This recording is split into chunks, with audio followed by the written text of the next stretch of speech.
কুষ্টিয়া জেলা চিলমারি ইউনিয়ন চর বাহিরমাদি বাজার। এই বাজারটা দেখাচ্ছে ঘুরে ঘুরে। দেখুন দেখুন প্রত্যেকটা জায়গায় একই অবস্থা। এ হলো পেঁয়াজ, বুঝতে পারছেন এই পেঁয়াজটা কিন্তু হয়নি। এলসির ভয়তে কিন্তু কৃষকেরা তুলে দিয়ে বিক্রি করে দিচ্ছে। কত বড় লোকসানের মুখে পড়ে গেছে চিন্তা করছেন। গলায় দড়ি নেওয়ার মতো অবস্থা। গত বছর দড়ি নেয়নি, কিন্তু এবার মনে হয় দড়ি নিবে যদি এলসি ঢুকে। কত করে কেজি বেচতেছেন পেঁয়াজ? 100 টাকা কেজি। আর কাঁচা ঝাল 15 টাকা পোয়া, মানে 60 টাকা কেজি। কাঁচা দাম তো বেশি। আচ্ছা, আর বেগুন কত করে বেচতেছেন? বেগুন 70। ফুলকপি 30 টাকা কেজি। আর ওই ফল 80 টাকা কেজি। দেখতে পাচ্ছেন এই হলো অবস্থা। নতুন আলু 45 টাকা কেজি। চিনতে পারেন নাকি এটা কি আলু? এই আলুর নাম কি? গৈরা আলু। কত করে কেজি? 60 টাকা কেজি। দেখতে পাচ্ছেন কত বড় আলু হয়েছে। দেখেন এই দেখেন এই দেখেন, দেখতে পাচ্ছেন সেই আলু গো। হ্যাঁ, সেই স্বাদ হবে কিন্তু এই আলু। বুঝতে পারছেন না এই আলু কি আলু বলে এটাকে?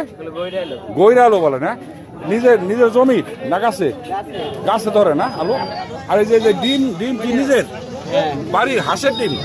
আর এই যে পেঁয়াজ এই যে এগুলি তুলছে, এগুলি কত করে বেচতেছো? 40 টাকা কেজি। দেখছেন ভয়ের চোদনে কি করছে কৃষকরা, দেখতে পাচ্ছেন এলসির ভয়তে কি অবস্থা। এখানে কিন্তু অর্গানিক শাকসবজি পাওয়া যায় এই বাজারে। দেখতে থাকুন। লাউ কত করে পিস? 40 টাকা পিস। না আপনার বাড়ির গাছের?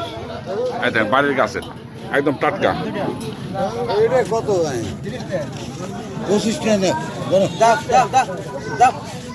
এই দেখেন 25 টাকা বিক্রি হয়ে গেল লাউ।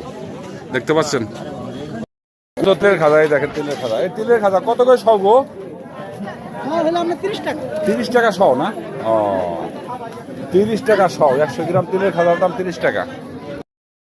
এই দেখেন আগাগোড়া দেখা যাচ্ছে বাজারটা খুব সুন্দর। দেখতে পাচ্ছেন এই হলো আমাদের বাহিরমাদি বাজার।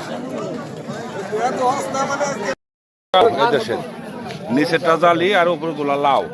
আর দেখেন লাউ। এই লাউ কত করে পিস? 50 টাকা পিস না? এই দেখেন এই লাউ গুলা 50 টাকা পিস। দেখতে পাচ্ছেন এগুলো মনে হয় দাম কম আছে।